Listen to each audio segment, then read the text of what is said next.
Oke, kita mulai aja. Assalamualaikum warahmatullahi wabarakatuh. Waalaikumsalam. Wabarakatuh. Malam ini cukup beda dan spesial banget karena masih edisi Lebaran. Jadi saya mau ngucapin dulu selamat Hari Raya Idul Fitri 1441 Hijriah. Mohon maaf lahir dan batin. Malam hari ini juga ini spesial. Kenapa? Karena kita berkunjung atau bertamu atau Lebaran ya ke rumah Guruji. Saya bersama Ustadz Nasuha. Dan sebenarnya kita juga perlu tahu siapa sih sebenarnya sosok Guruji. Ya, nanti kita akan tanya-tanya juga. Secara garis besar, beliau ini adalah guru kami berdua. Guru yang sangat luar biasa, nanti kita akan tanya-tanya juga. Nah, buat sebagian teman-teman di sini mungkin udah kenal dengan beliau. Namun yang ada beberapa juga yang belum kenal, nanti kita akan bahas sebentar.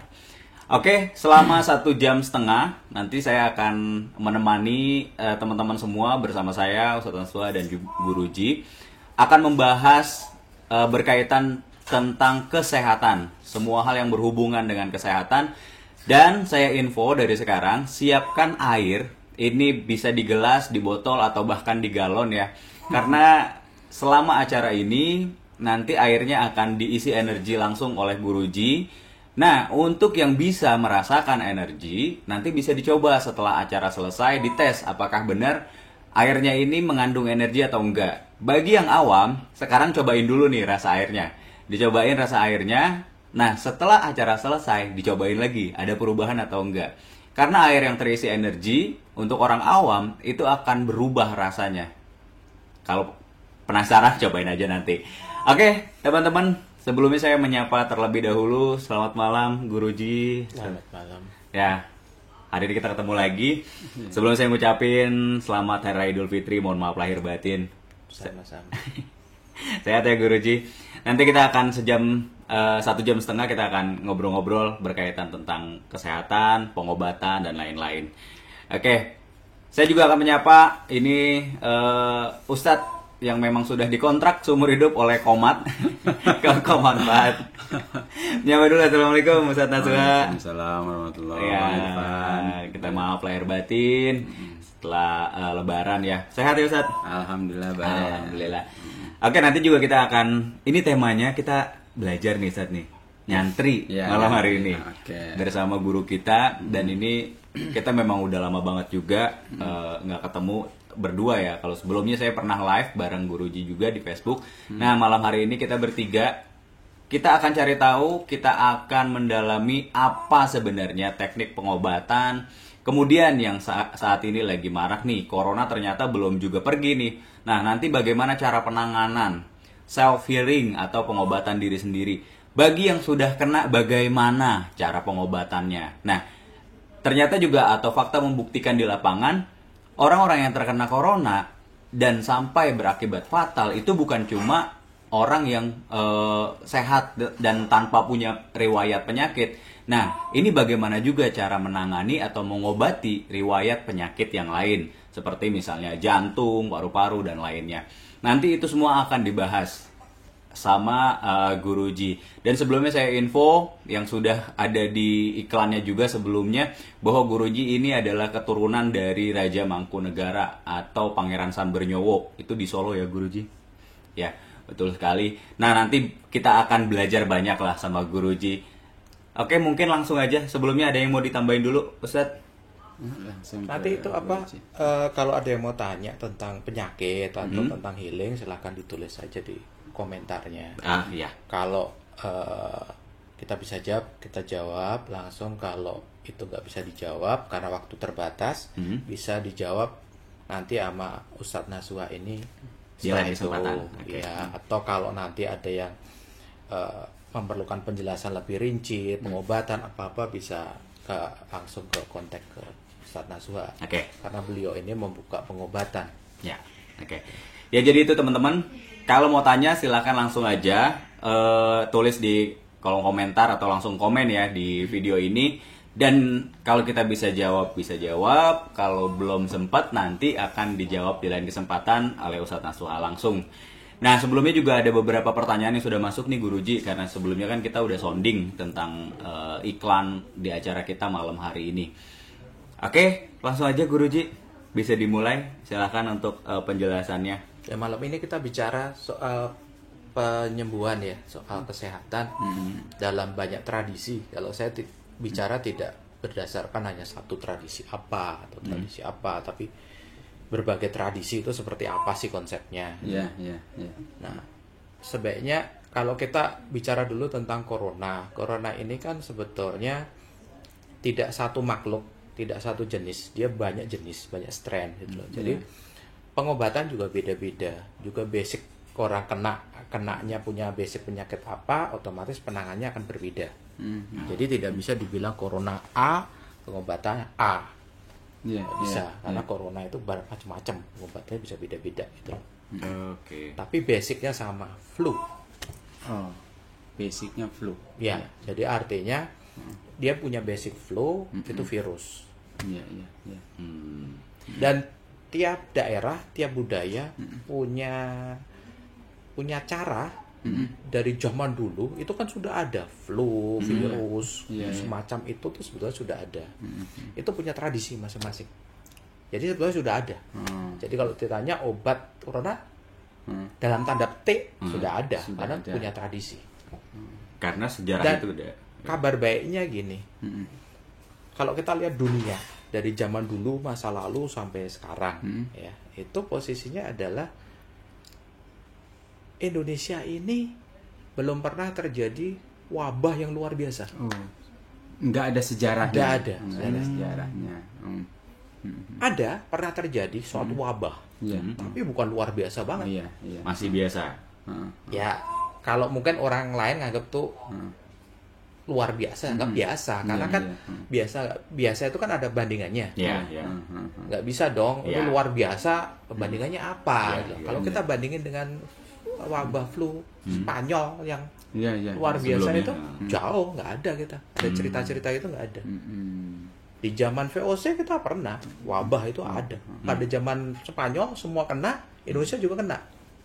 Nah, Guruji, itu faktor alam atau manusianya sebetulnya? Ya sebetulnya kan alam, Oh, ada alam alam. ya. Setiap Tapi kan ada kreasi manusia di situ. Dari Jadi zaman dulu. ke zaman. Oke. Kreasinya seperti apa ya kita nggak ngerti. Tapi ada kreasi. Termasuk saat Tapi itu alam.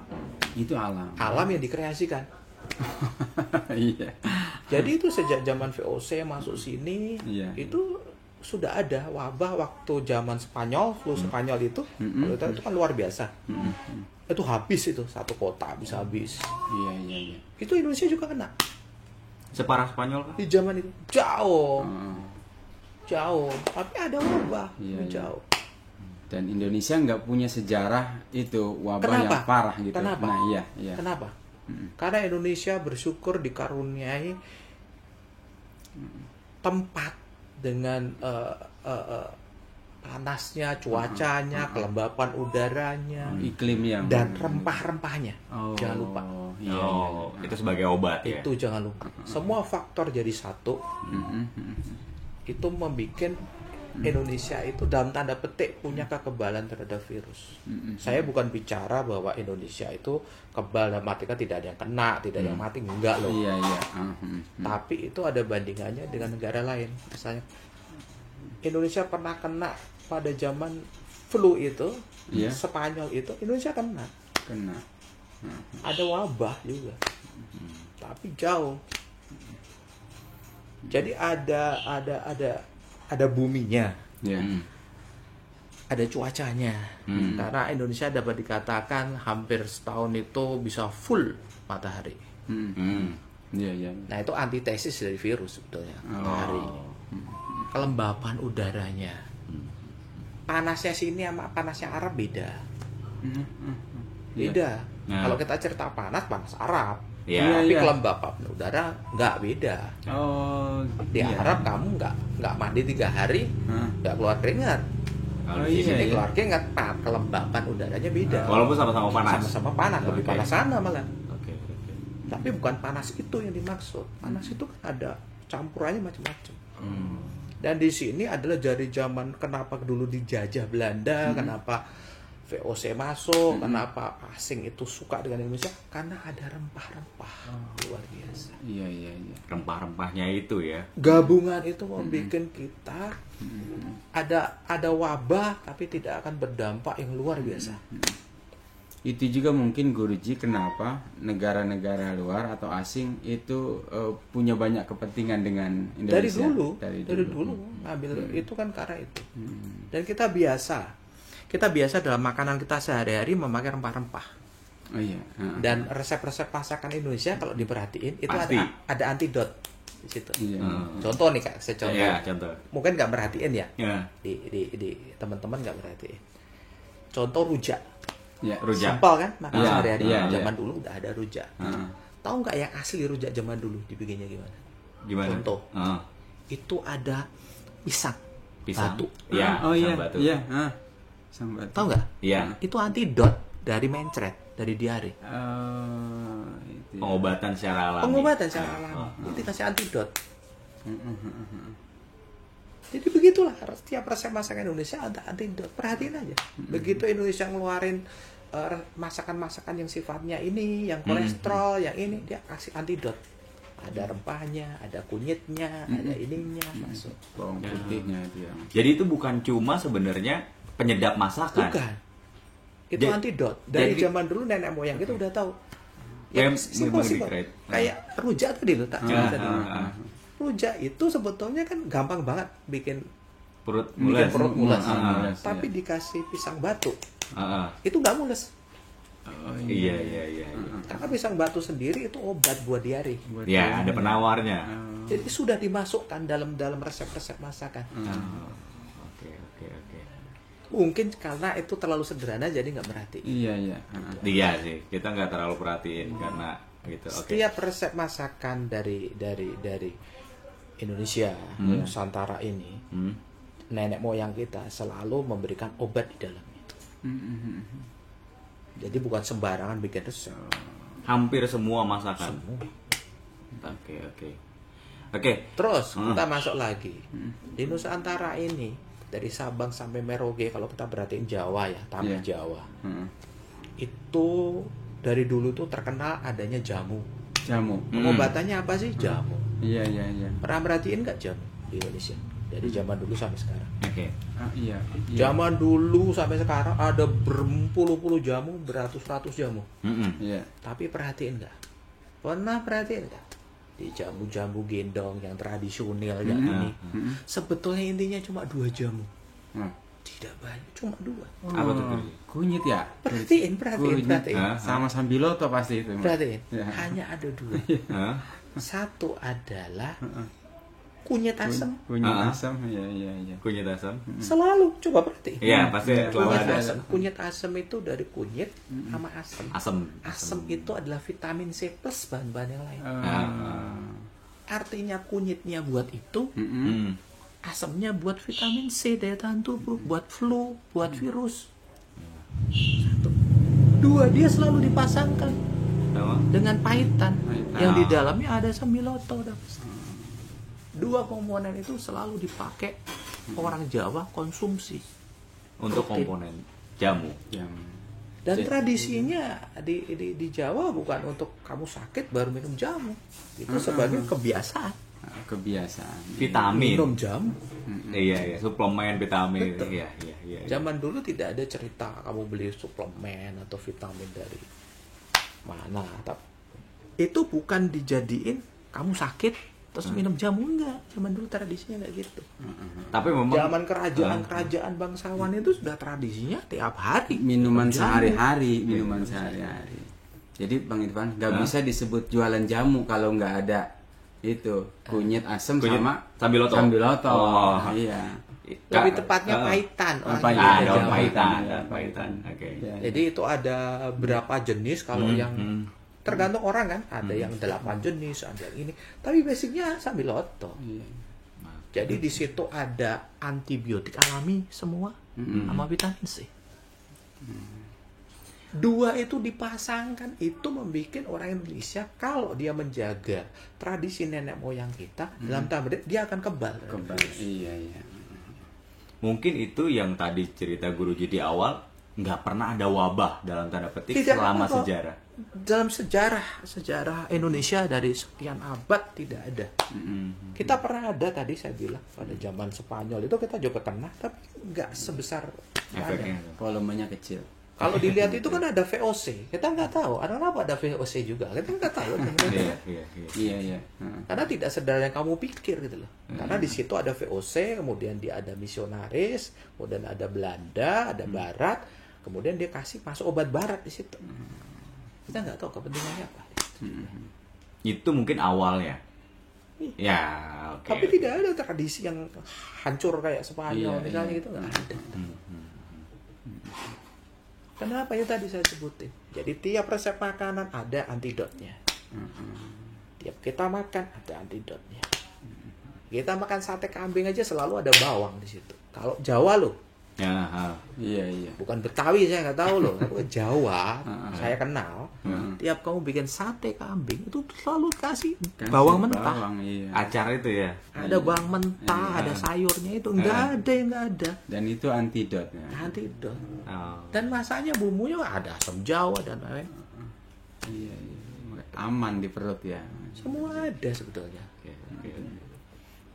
Cuma nggak merhatiin karena itu sepele gitu lah. Iya, iya. Gue sih nggak merhatiin itu. Ya kalau saya pribadi sih menganggap itu sebagai penyedap masakan aja sih. Coba perhatiin. Mulai sekarang sih baru sih. Ya kalau Eh. di modern sih ini ya ada misalnya bikin rujak terus kemudian nggak pakai pisang Pisang batu, batu. ya ada. Sekarang Maksudnya malah nggak kita pakai. cerdas Zaman dulu. tradisinya. Iya, iya. Nenek moyang kita mengajari membuat masakan itu apa. Iya. Dengan- Itu ada filosofinya tidak sembarangan. Tradisi minum jamu itu juga tidak sembarangan. Iya, iya. Bukan buat berobat, tapi memang tradisi sehari-hari. Kebiasaan minum jamu. Sehingga orang bilang ada yang kulitnya bagus, kulit muda, cantik. Karena memang setiap hari. Iya. Dibiasakan. Iya. Jadi itulah kenapa saya tidak pesimis terhadap corona di Indonesia. Gitu. Tetap optimis karena kita cerita tentang riwayat kita sejak jadi zaman dulu berabad-abad dulu memang seperti itu. Gitu loh. Kalau sekarang kemudian orang digiring untuk kekhawatiran, kecemasan dan sebagainya, stres, kehilangan pekerjaan, sebagainya, banyak orang rontok ya, saya nggak bisa ngomong. Iya, iya, iya. Saya tidak bilang Indonesia itu kebal, jadi tidak mungkin kena, enggak juga. Tapi riwayatnya Ya, perjalanan. dari dulu kita kan ada track record, ada history, Iya, iya, iya. itu kita enggak. Gitu loh. Oke, oke. Nah, Guruji, ya, saya harus dipotong sebentar. Nah, tadi kan ini yang saya mau tanyakan. Tadi kan bukan cuma satu virus corona nih, dalam tanda petik. Nah, ini ada beberapa. Nah, mungkin nanti bisa disinggung Itu lebih tadi saya jelas. bilang. Kalau kita cerita pengobatan, kalau kamu baca di internet, ini ada A, B, C, tumbuhan ini bisa nyembuhin ini, B sembuhin ini. Itu kan ada ratusan bahkan ribuan tanaman bisa Ya, nyembuhin. betul. Tapi kalau saya memahami, ya kita sintetis. Di Jawa cuma ada 2 itu. Oh, iya, iya. Dia tidak, di Jawa itu tidak ada tradisi ini pakai ini enggak. Itu untuk tukang jamu iya, untuk tabib herbal iya. Tapi kalau kita memandang dalam skop yang lebih luas, kita ambil kesimpulannya, cuma ada 2 itu. Kunyit asam dan Cukup. pahitan. Udah cukup. Cukup. Itu buat imun, udah cukup Karena banget. itu buat imun. Cuma setiap hari dijadikan minumannya. Itu tradisi. Ya, tradisi. Bukan pengobatan. Saya tidak berbicara apakah harus atau tidak. Itu sebuah tradisi di Jawa kuno. Iya, iya. Tradisi nenek moyang itu Tradisi ya. nenek moyang. Dan kita sudah terbukti. Tidak ada. Di negara lain ada. Di Indonesia tidak ada. Ya, oke, oke, oke. Itu berarti kalau ceritanya seperti itu, Guruji, berarti COVID ini, Corona ini di Indonesia nggak lama lagi berarti. Tidak juga. Oh gitu. Karena flu itu kapan mau berakhir? Oh, Nggak bisa. Nggak bisa, iya. Jadi tidak ada cerita corona, tidak ada lagi. Yang ada corona ya corona tuh masalahnya apa untuk flu. Oh gitu. Gitu. Sepanjang kita bisa jaga, ya misalnya kalau tahu orang ada kena corona terus kita peluk-peluk ya nggak usah gitu loh. Tetap kita protokol, jaga. tetap protokol kesehatan tetap Tahu dia lagi dilakukan. flu ya nggak usah deket-deket. Iya. Gitu loh. Iya. Tapi sejarahnya tidak ada wabah yang membuat bergelimpangan. Jadi kalau saya di-share tentang Venezuela, Italia, yang itu, ya saya sih nggak bantah. Tapi tidak ada tradisi di negara ini, di Nusantara ini, dan berabad-abad yang lalu tidak ada tradisi. Orang bilang, ya dulu kan nggak ada corona. Ya, itu kan flu kan. Iya. Ada zaman flu Spanyol aja kita kena kok. Tapi yang nggak sehebat itu. Dan itu pas VOC, kita juga nggak tahu kan mainannya VOC. Nah, Itu itu. masalah. Iya. Iya. Gitu loh. Bukan cuma alam, tapi ini ada ikut campur manusia. Iya, itu yang masalah. Oke. Nah, ini kan kita bicara tentang konsep Jawa ya, Jawa, tanah Jawa. Kita juga ini mau Lebaran, saya juga mau bicara tentang konsep Islam. Bagaimana pengobatan Islam atau Sufi? Iya. Jadi kalau pengobatan Islam sama Sufi itu sebetulnya intinya doa. Intinya doa. Tapi kalau kita bicara doa ya semua kan berdoa. Ya, betul. Jadi kita nggak usah bahas doa, Iya. kan itu wilayah Ustadz. Jadi kita bicara selain doanya. Ya, oke. Selain doa, apa yang kalau tadi di Jawa kan kita cerita ada 2 jamu. Iya. Kalau di Islam apa sih? Nah, iya, kalau di Islam. Pengobatannya di Islam itu intinya apa? Hmm. Di Islam kita kenal Iya. satu jinten hitam. Ya. Kita kenal madu, Iya. minyak zaitun, bisa merambat-rambat, bisa segala macam.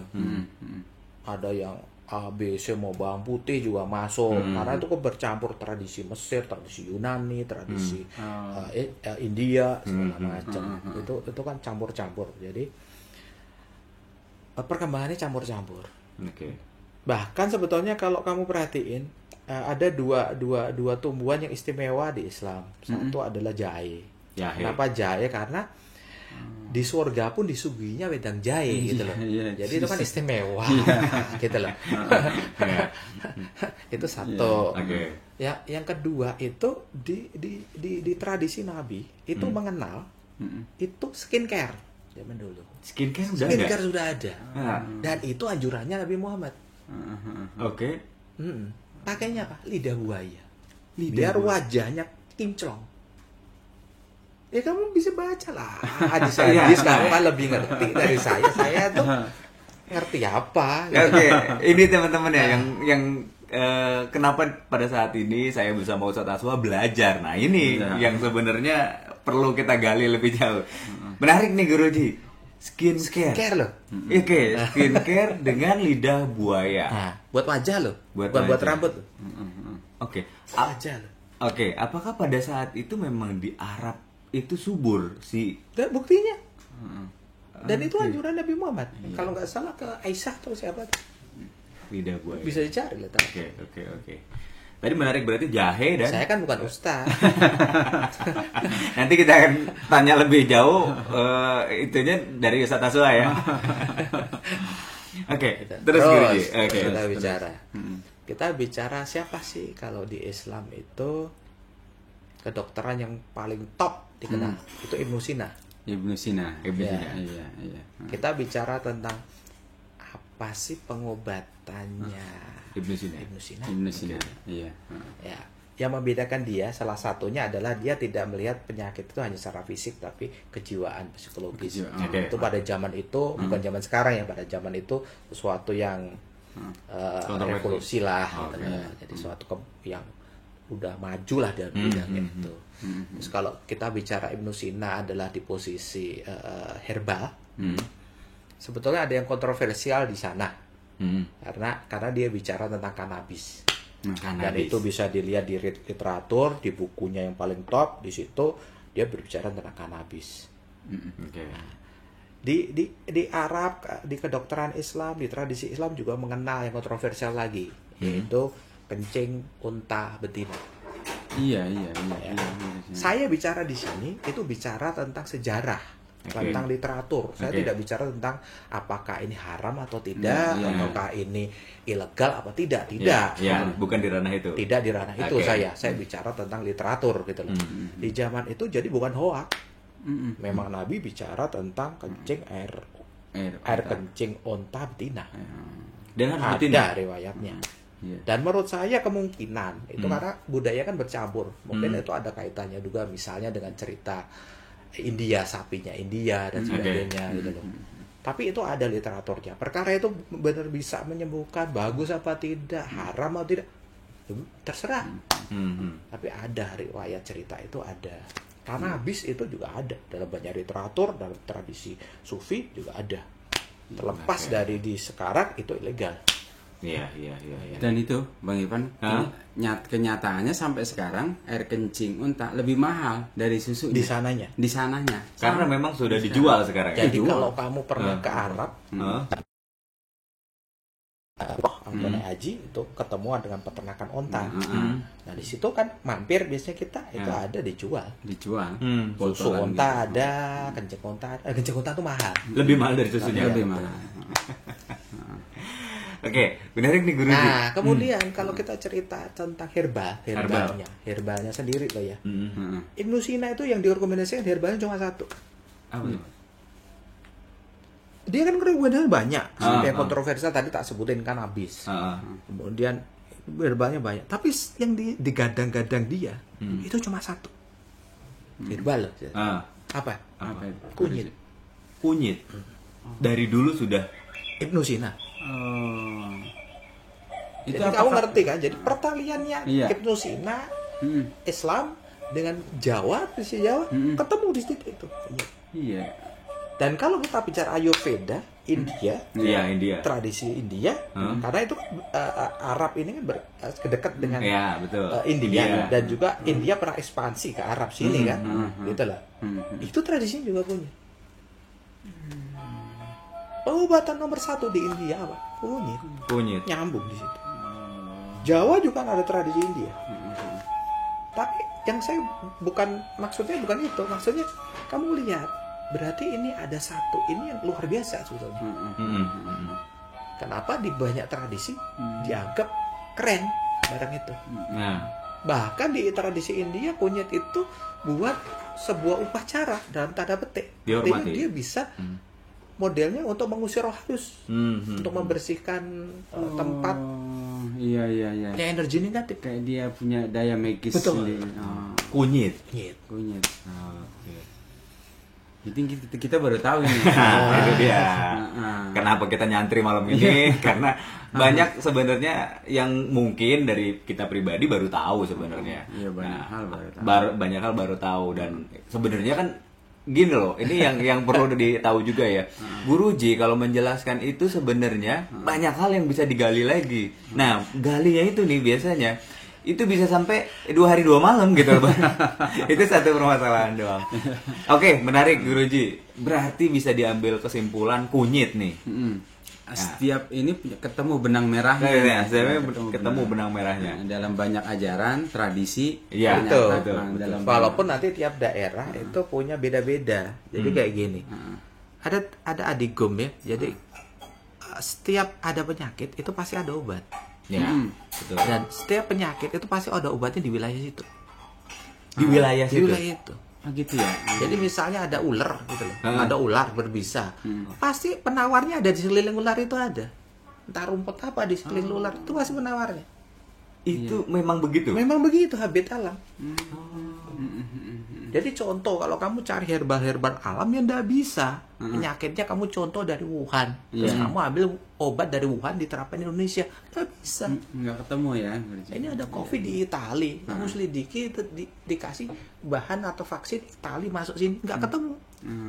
Harus carinya di sini. Harus carinya di sini, di bahan sini. Karena di mana ada penyakit di situ itu ada obatnya, ada penawarnya. Itu hukum alamnya. kayak Hukum alam itu habitat dari zaman purbakala seperti itu. Bahkan kalau kita bicara madu pun sebetulnya bagus. Itu bukan madu impor, sebetulnya madu yang dibuat di alam sendiri sini, di wilayah. Di wilayah kita. Iya. Cuma masalahnya orang Indonesia kemproh gitu loh.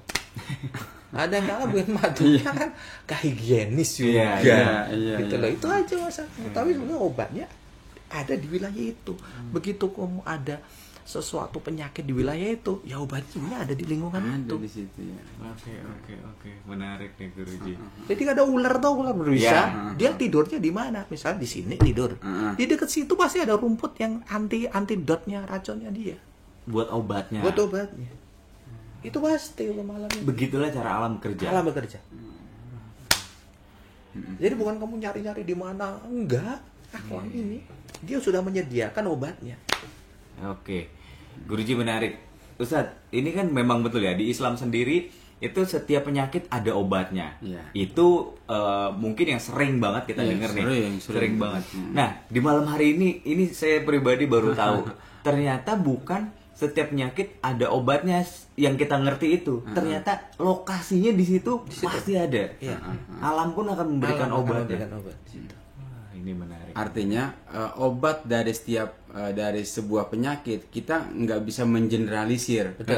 Nggak bisa Betul. mengeneralisir misalnya beda-beda. COVID misalnya Di Wuhan. di Wuhan, terus ya dengan COVID yang Di ada Indonesia. di Indonesia Itu nggak akan bisa berbeda. kita impor obatnya dari sono untuk Ke sini, ya, pengobatan untuk sini. orang-orang Oke. Indonesia nggak bisa gitu. Karena obatnya adanya di sini. Ada di sini. Oh, oke. Sesuai dengan tubuh undang Indonesia. Iya iya. Gitu ya. Jadi sekarang saya mau bicara lagi tentang tadi saya belum selesai tentang sufi.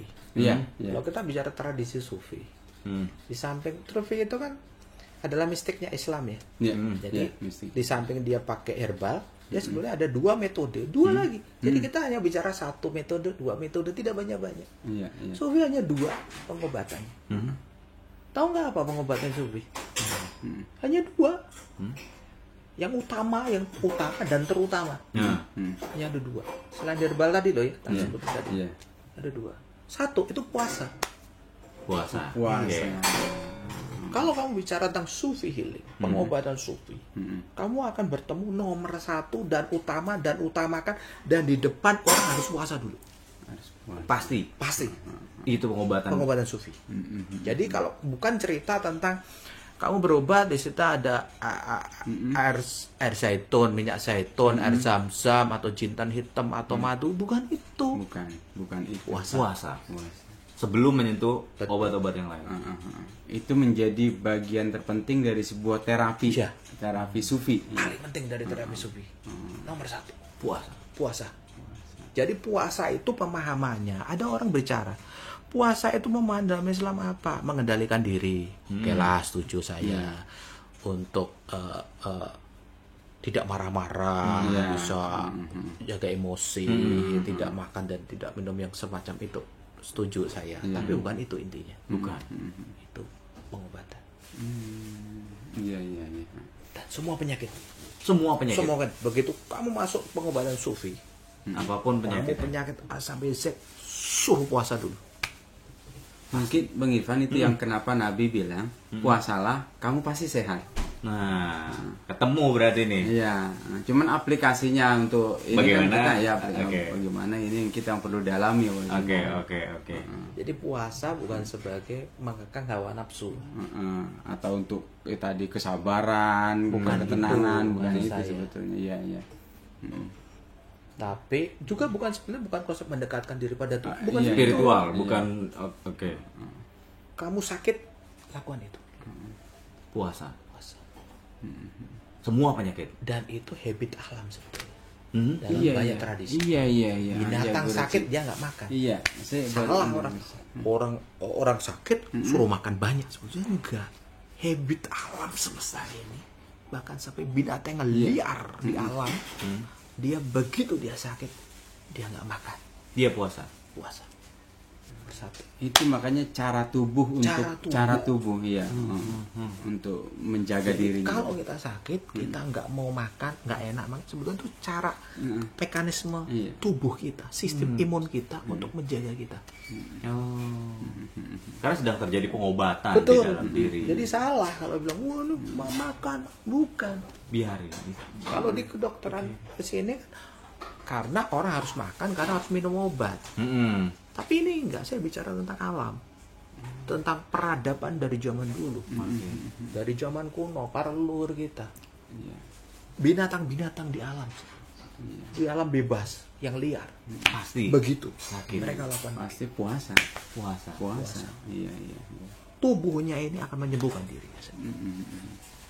Cerdasnya tubuh manusia Betul. sebetulnya. Oke. Luar biasanya tubuh kita. Oke, ini menarik. Ternyata puasa itu juga dipakai oleh seluruh makhluk.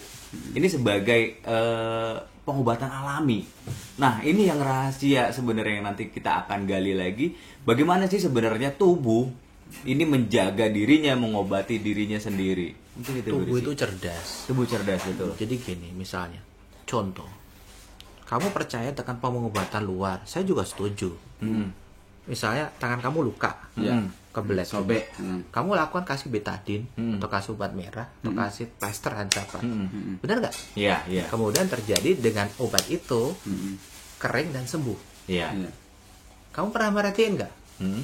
Coba diemin, Iya. kering dan sembuh nggak? Sembuh, iya. Iya. Kering Itu yang sendiri, sembuh sendiri. Kering sendiri, sembuh sendiri. Artinya apa? Punya Mindset kecerdasan. ya. kamu itu sudah terbiasa obat harus dari luar. Sembuh itu Kamu- dari luar. Sembuh itu dari luar. Oke.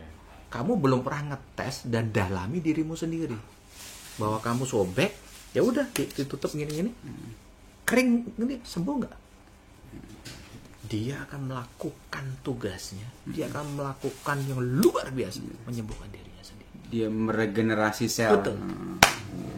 Sesuai dengan tema kita, mengenal diri kembali suci. Iya, iya. Ya, oke, lanjut Guruji. Itu lihat nggak? Pernah nggak kamu pelajari tentang patah tulang? Menurut kamu patah tulang itu apakah karena si dukun patah tulang, atau karena dokter dikasih pen, ataukah pengobatan obat? Perhatiin nggak? Patah tulang itu intinya tubuh mengobati dirinya sendiri. Kenapa harus dikip? Kenapa dikuan harus hanya membenarkan? Jadi misalnya ini ketekuk ini tulangnya dilurusin, ditutup nggak gerak, tapi si tulang itu memperbarui dirinya sendiri. Dia yang menyembuhkan dirinya. Memberikan kesempatan untuk proses itu. Betul. Bukan obatnya, bukan pennya, bukan apanya, Tapi dirinya sendiri. dirinya sendiri. Jadi kamu tahu kan, dokter itu ada dalam dirimu sendiri. Pengobat sebetulnya adalah bagaimana menyambungkan Tuhan dalam diri saya, menyapa Tuhan di dalam diri kamu. Ini berat. Hanya menarik seperti nih, itu. menarik. Oke. Bukan saya menyembuhkan dia, atau Tuhan saya menyembuhkan dia. Tapi Tuhan yang ada dalam diri saya menyapa Tuhan yang ada dalam dirimu. Itu sebenarnya teknik pengobatan. Itu teknik pengobatan.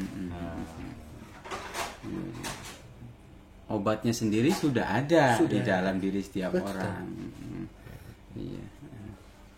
Nah, kita masuk yang kedua tadi. Kan Oke. ada dua. Iya, betul. Yang pertama puasa. Puasa. Ya. Oke. Yang kedua, ini yang paling penting loh. Ini bukan yang pengobatan tambahannya, bukan. Justru terpenting untuk pengobatan sufi. Yang kedua apa? Jemur matahari. Sufi sudah Bicara bicara itu, itu. bicara itu ya, jemur matahari. Sufi bukan bicara itu. Sufi bukan sudah bicara seperti itu. Bukan. Sufi menganggap itu pengobatan Iya, terpenting. iya. Beda. Bukan sebagai tambahan dari pengobatan. Zaman sekarang itu sebagai tambahan Tambahan, pengobatan. betul. Kamu dikasih obat bla bla bla bla, ya kamu jemur ya. Jemur, Loh, iya, itu kan iya. tambahan bisa Iya, kamu iya. lakukan, bisa enggak. Sufi tidak. Utama. Itu utama. Jemur. Ini Bang Irfan jemur waktu awal-awal corona doang, kesini udah nggak jemur lagi kan? Iya. Cuma karena jemurnya waktu itu ya efeknya sampai sekarang nih masih hitam. Masih hitam. Jadi efeknya sampai sekarang. Oke, jadi itu bukan tambahan. Bukan. Nah, kan Bukan kebanyakan anjuran. bukan anjuran juga. Bukan. Diharuskan yang paling penting utama. Iya, iya, iya. Kamu puasa, jemur matahari. Iya, iya. Oke. Aneh kan? Beda dengan konsep pengobatan zaman sekarang. Iya, iya. Jemur itu ya anjuran. Jemur matahari anjuran. Anjuran. Bisa. Kamu sempat Ya, jemur. Enggak ya? Iya. boleh. Kan sana enggak.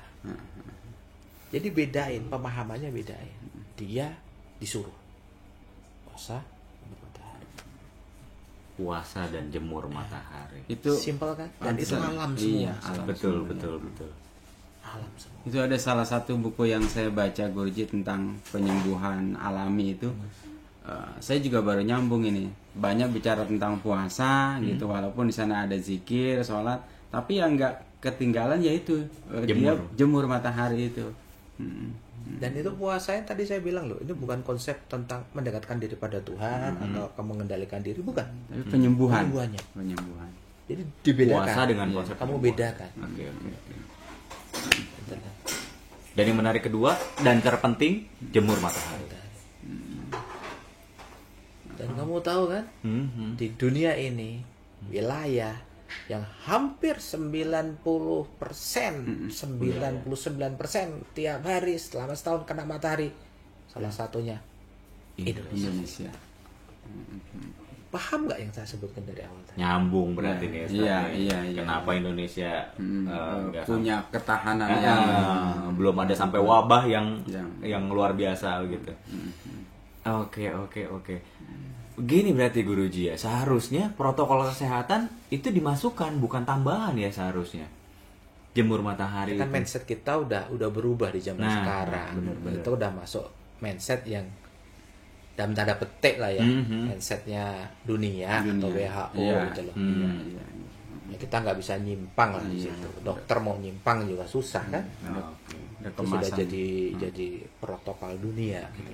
Cuma yang saya cerita, ini loh peradaban Nusantara, ini loh Indonesia aja dari zaman dulu, ini loh nenek moyang kita, ini loh pengobatan dari banyak aliran kebudayaan tuh seperti ini gitu loh.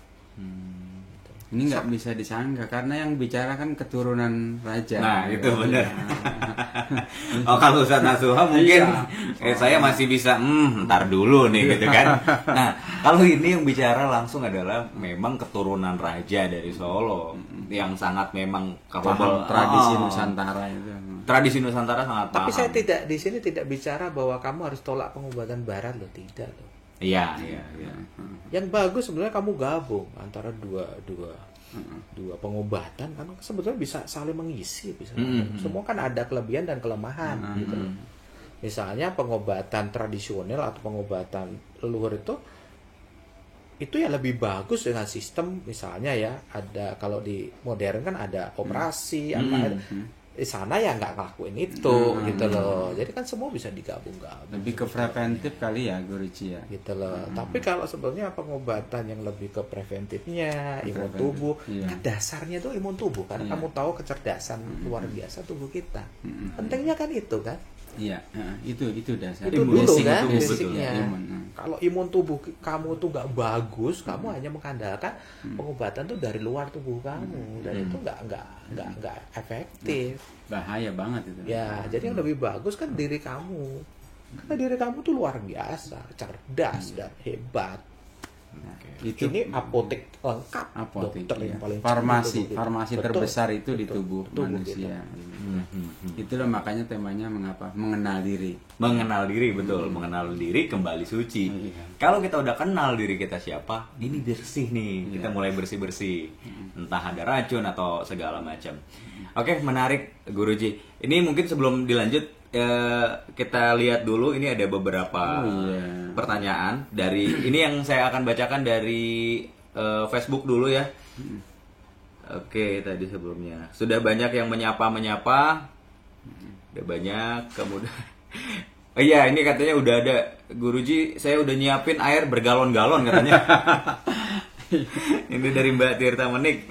Oke. Jualan kali, Van. Jualan mungkin. Ya, ini mohon maaf sebelumnya kalau memang suaranya agak kurang kedengeran. Nanti kita akan upload dari versi YouTube-nya. Ya, ini semoga akan lebih jelas. Cuma malam hari ini dimaksimalin aja dari volume handphone teman-teman. Lanjut dulu. Oke, silakan lanjut dulu. Ini sambil Iya. ini. Nah, Lanjut aja. saya sudah bicara soal tentang bagaimana pengobatan dan banyak tradisi. Tadi saya bicara tentang Nusantara sendiri, para leluhur kita, tanah Jawa sendiri. Kemudian kita bicara tentang Islam itu sendiri, tentang tradisi Sufi. Kita bicara tentang bagaimana metodenya. Kemudian kita bicara herbalnya apa. Oke. Sekarang masuk ke metodenya. Metode. Sekarang yang saya mau katakan itu sebetulnya ada cara, ada obat, tapi ada yang lebih penting. Ada cara, Ada obat. Ada yang lebih penting dari kedua itu. Oke. Dalam banyak tradisi di Jawa, di Jawa sendiri, di Islam sendiri, di Sufi sendiri, di India sendiri, di China sendiri, di banyak tradisi seluruh dunia, ada satu yang lebih penting. Apa itu? Nafas. Nafas yang Iya. setiap hari menyertai kita. Betul. Dan banyak kita nggak sadari, Nah, Pak. betul. Ada orang yang bisa tahan nggak makan. Oke. Ada orang tahan nggak minum, tapi tidak bisa orang tahan nggak nafas. Nggak nafas. Jadi di banyak tradisi itu yang tadi tak ceritain saya sebutin tadi, ada yang lebih penting adalah nafas. Oke. Nafas gimana ajarannya? Saya ambil contoh yang simpel. Satu, nafas yang terbaik itu seperti apa? Oke, nafas terbaik. Nafas terbaik. Nafas terbaik. Kita akan mengerti ada banyak cerita pernafasan. Ada nafas-nafas. Tapi mungkin kamu akan kenal dua garis besar. Satu nafas dada, satu nafas perut. Ya. Oke. Bener nggak? Iya. Iya, dua hal itu yang lazim. Kemudian kalau kamu bicara tentang tradisi spiritual, mau budaya apa, mungkin kamu akan bisa nyebut. Kalau di ranah barat, pernapasan dada. Iya. Kalau di timur, tradisi timur, kita bisa Perut. pernapasan perut, Perut, pernapasan alami, pernapasan bayi. Iya. Saya bilang tidak. Oh.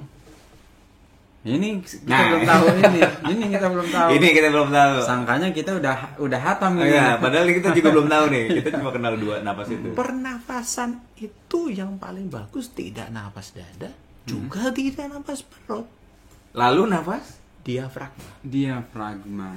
Tahu bedanya? Boleh dijelaskan? Oke, Guru? oke. Kalau nafas diafragma. dada itu dadanya dikembangkan. Dadanya Ah, mengembang. naik. Dadanya Agak ngembang. naik. Nah, Oke. sehingga itu akan membuat tekstur tubuh. Oke. Orang barat dadanya bidang, Oke. perutnya Karena nafas dada. tidak buncit karena bernafas dada. Oke. Oke. Orang timur tradisi spiritual, meditasi, pernafasan, nafas perut. Nafas perut. Sehingga kalau kamu perhatiin dalam banyak-banyak jagoan atau master Guru besar. guru besar, perutnya gendut-gendut. Buncit. Karena Buncit. nafas perut yang Salah digunakan. satunya karena tradisinya nafas perut. Nafas perut. Nah, apa yang disebut nafas diafragma? Itu sebetulnya nafas perut tapi bukan nafas perut. Kan tahunya cuma nafas perut. Iya. Nafas perut tapi bukan nafas perut. Jadi dadanya itu kalau kamu tekan, itu kau bernapas tetap diam. Tetap diam. Oke. Dadanya. Yang bergerak perut, Ah. tapi bukan perut. Di atas. Di bawah dada, di atas perut. Oh. Ini yang bergerak Itu yang disebut nafas Diam. diafragma. Bentar. Ada apa ini Guru dengan titik ini sebetulnya? Nggak tahu, nanti kamu rekan sendiri. Ngerti nggak? Jadi bukan pernapasan dada, tapi juga bukan pernapasan. Kalau pernapasan perut kan Ya, perutnya kembang. gini. Ini kagak. Ini diem. Ini bergerak, tapi bukan sini bergerak. Bukan. Di atas. Di bawah dada, di atas perut. Di atasnya perut itu ya, di bawah Ini dada. pernapasan diafragma. Itu nafas terbaik. Ini bisa saya coba praktekin. Guruji, ya. Ini bertanya, ini kalau ngacu ke anatomi tubuh atau titik apa gerbang energi, ini kan sebetulnya nggak jauh-jauh dari apa yang disebut apa ya, jantung atau Kolbu hati, atau solar kolbu plexus. atau Iya, solar plexus. tapi itu bukan, Oh, bahasan bukan. kita bukan itu. Oh, bukan itu. Karena nanti Ada nggak bahasan komprehensif. sendiri. Oh, iya, iya. Saya kan bicara itu komprehensif. Jadi gini, tahu satu nafas. Oke. Nafas itu diafragma. Itu nafas terbaik. Jadi kalau kamu mau, kamu biasakan nafas diafragma. Nafas dia. Ya. Kedua, nafas itu tidak boleh pendek dan tersengal-sengal. Nafas kamu harus teratur dan panjang. Kedua, ketiga, tarikan nafas kamu tidak boleh lebih panjang dari hembusan nafas kamu. Tarikan nafas. Itu filosofi nafas. Oke. Berarti hembusan Buang yang nafas harus lebih panjang. Harus lebih panjang. Ini untuk pengobatan. Ya kita bicara tentang imunitas, Oh, kesehatan, oke. pengobatan. Saya bicara komprehensif ini semua. Bukan bicara satu kotak ini, ribet. Oke. Saya kan orangnya simpel. Iya, iya, iya. Karena kan Kalau kamu bisa satu menu, kenapa nggak pakai satu menu? Kenapa harus ini yang ribet-ribet dan susah, yang jelimet, yang metode ribet gitu loh. Iya, iya. Karena metode yang simpel, gampang, betul. tapi intinya. Oke. Karena mungkin di pandangan umum ini kan nafas ada yang latihan pernafasan untuk untuk perlindungan atau apa segala macam. Cuma malam hari ini bahas untuk berkaitan tentang kesehatan, pengobatan dan sekitar. Temanya kan itu. Oke. Nah, kita masuk lagi lebih dalam. Oke. sebetulnya. Jadi kalau kita bicara tentang kehidupan, Hmm.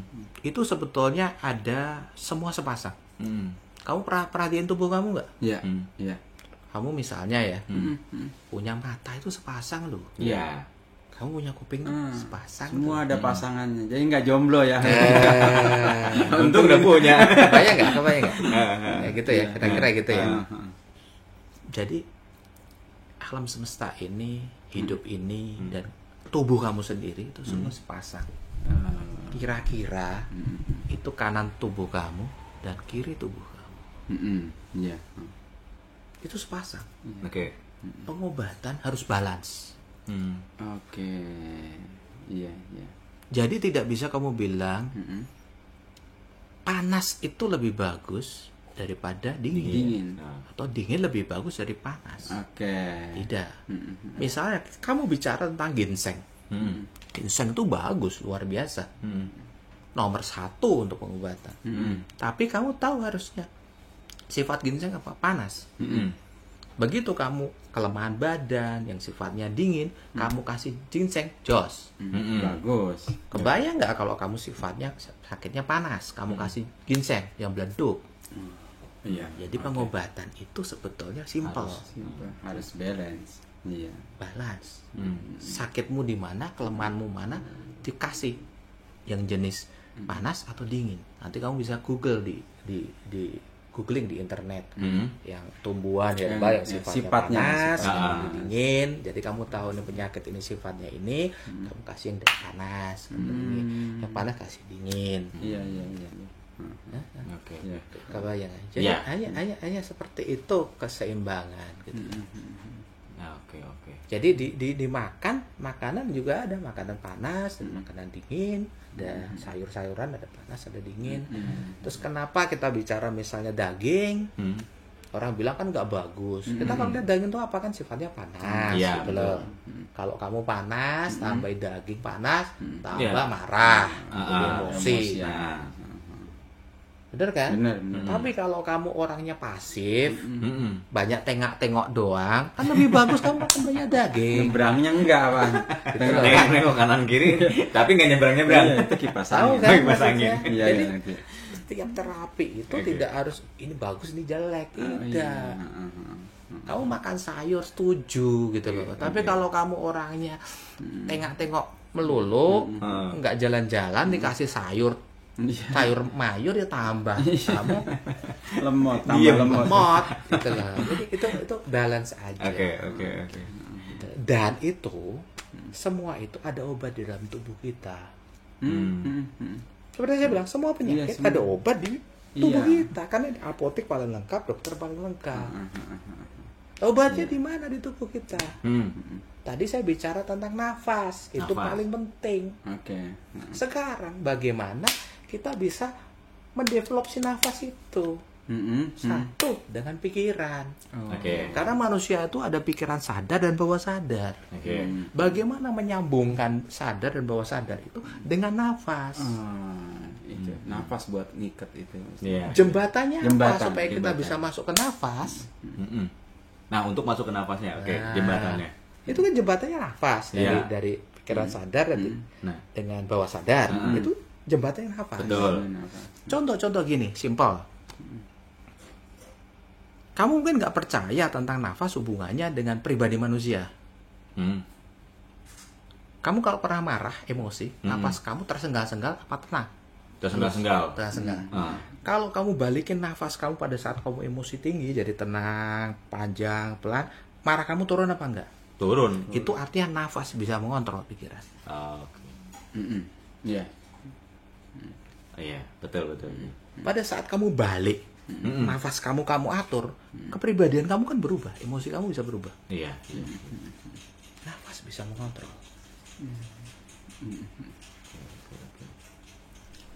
Dan kita bicara tadi tentang tubuh, ada obatnya. Obatnya di mana saya bicara adalah malam dan siang, Iya. laki dan perempuan, gelap dan terang, siang dan malam. Itu obatnya di mana di dalam diri manusia? Itu adalah nadi ida dan nadi pingala. Oh, oke. Nadi ida dan Ida pingala. pingala. Oke. Jadi semua penyakit bisa disembuhkan dengan cara nadi ida dan pingala. Oke. Ah. Guruji, ini mungkin yang teman-teman yang belum tahu, ida dan pingala itu ada di posisinya kurang lebih ada di belakang tubuh manusia. Jadi gini, Hmm. di tubuh manusia ada banyak nadi. Mm-mm. Kalau di kitab-kitab itu ada yang bilang itu 72.000, bahkan sampai 350.000.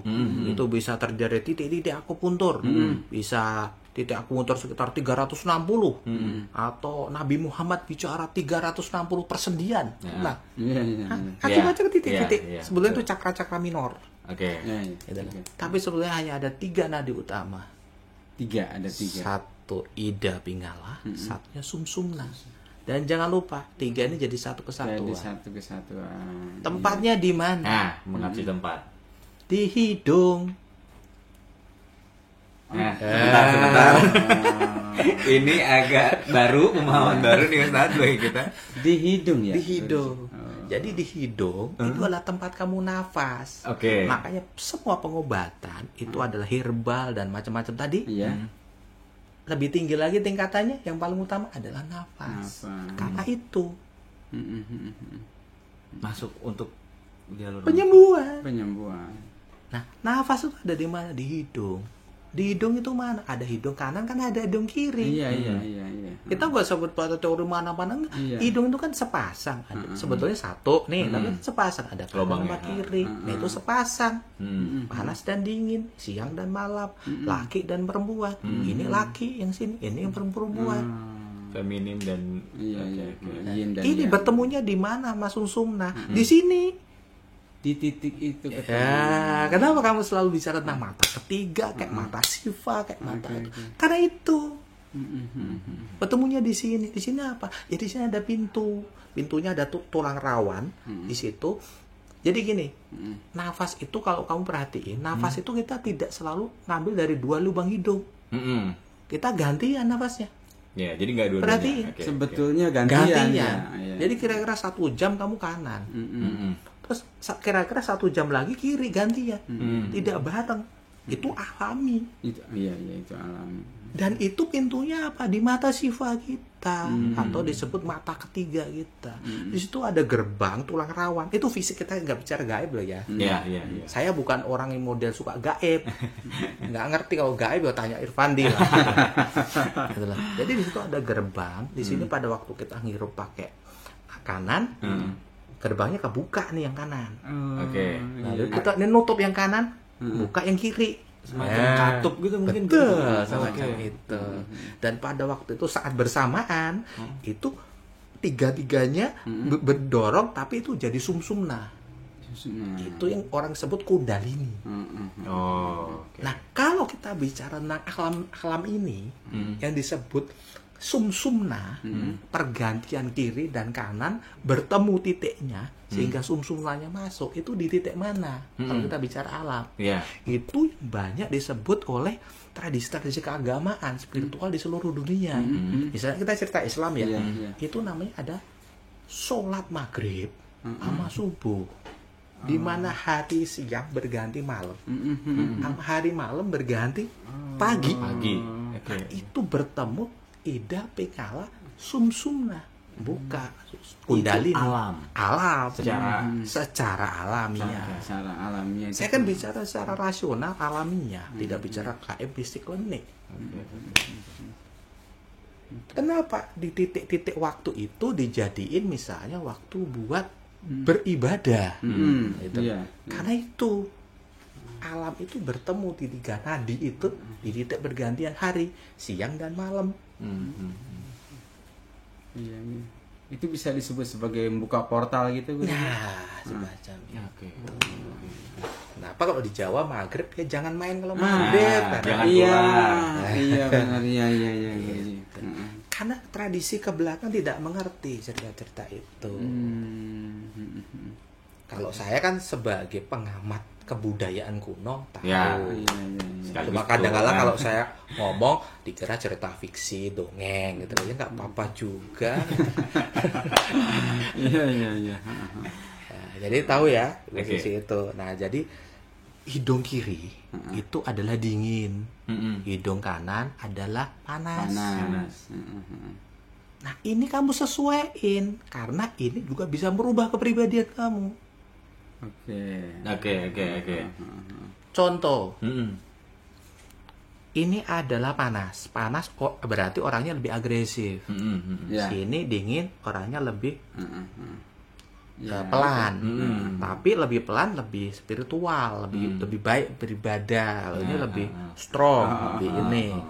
Kamu perhatiin orang yang lemot akan lebih banyak bernapas lewat kiri. Orang yang strong akan lebih banyak lewat secara alami. Alami. Diperhatiin. Setiap hari berubah, tapi kalau lihat porsi lebih banyak yang kanan apa kiri pasti ada. Dan itu menunjukkan Itu kepribadian. Bukan menunjukkan. Berubah. Artinya gini loh, kalau kamu rubah ini, kepribadian bisa berubah. Kalau kamu tahu kamu lemot, banyak pakai ini, ya coba dong usahakan pakai gini, kepribadian masih berubah. Jadi nggak minderan, jadi berani, nggak grogian, gitu. Oke, berarti masih metodenya Guruji. Ya itu aja sih. Kalau metodenya kan cuma itu, ini cuma napas, simpel. Oke. Gitu lah. Nah, ini contoh lagi. Kamu tahu nggak kasus kenapa? Misalnya ya, orang gemuk. Orang kan kalau bicara ke dokter karena makannya banyak, Iya. karena orang olahraga, tapi kan kamu pernah perhatiin nggak? Ada orang makannya banyak kurus, Iya. ada orangnya makan sedikit gemuk. Pernah nggak perhatiin? Iya. Kenapa? Pertanyaan saya. Nah, Karena dia salah tempat, waktunya salah, makannya salah, waktu makannya. waktu makan Oh salah. gitu ya. Waktu makan itu kan bukan jam, Hmm. tapi hidung kanan apa hidung kiri kamu lagi aktif. Oh. Pada saat kamu lubang hidung kamu kiri yang lagi aktif, kamu makan, makan kamu nggak kecerna. Oh iya, karena dingin dingin, itu. karena dingin itu. Kalau kamu makan pada saat ini terangsang lagi naik kencang, kamu makan tetap stabil berat badan. Makanya kenapa guru kita muakannya banyak tapi itu Enggak terlalu- enggak gemuk-gemuk. Enggak. Sayang nggak makannya nggak banyak. Iya. Paham ya, itu kan simpel. Saya kasih tip simpel tapi itu esensinya gitu. Saya nggak akan ngasih metode yang rumit. Wah, rumit ngapain juga rumit. Pusing gitu loh. Iya. Itu bisa merubah kepribadian pada saat kamu berbadannya. Kamu tahu kan lebih pasif, ya berarti kamu banyakin kanan, lebih emosian, suruh bernapas. Itu kan merubah kepribadiannya. Caranya gimana ya? Kamu bisa tutup, bisa pas tidur susumpeli, Nah, usap, memang kapas. secara manual itu bisa Nah, itu dilakukan. simple kan. Iya, iya, iya. Itu loh. Kalau kamu nggak percaya karena mungkin sesuatu yang baru ya bagi kamu, ini kan agak aneh karena kan orang lain mungkin jarang ya cerita gini. Iya, oh iya. Itu ya. Ya kamu juga praktekkan, jangan cuma katanya saya. Iya, benar-benar. Ya gitu toh. Iya, iya. Jangan katanya saya, Harus dipraktekkan sendiri. dipraktekkan. Oke. Tapi itulah rahasia kehidupan seperti itu. Semuanya ada di dalam diri. Betul. Semua ada dalam. Semuanya kembali ke dalam diri. Gitu. Mengenal diri kembali suci. Kita ngomong udah 1 jam. Nah, bener. Itu kita belum ngapa-ngapain. Iya, Saya Ini belum ngapa-ngapain. Saya lagi nungguin teknik ini sebenarnya dari Guruji. selesai. Cuma ternyata udah sejam. Oke, kita kembali ke sini dulu ya Guruji. Ya, silakan. Kita sambil di minum-minum dulu.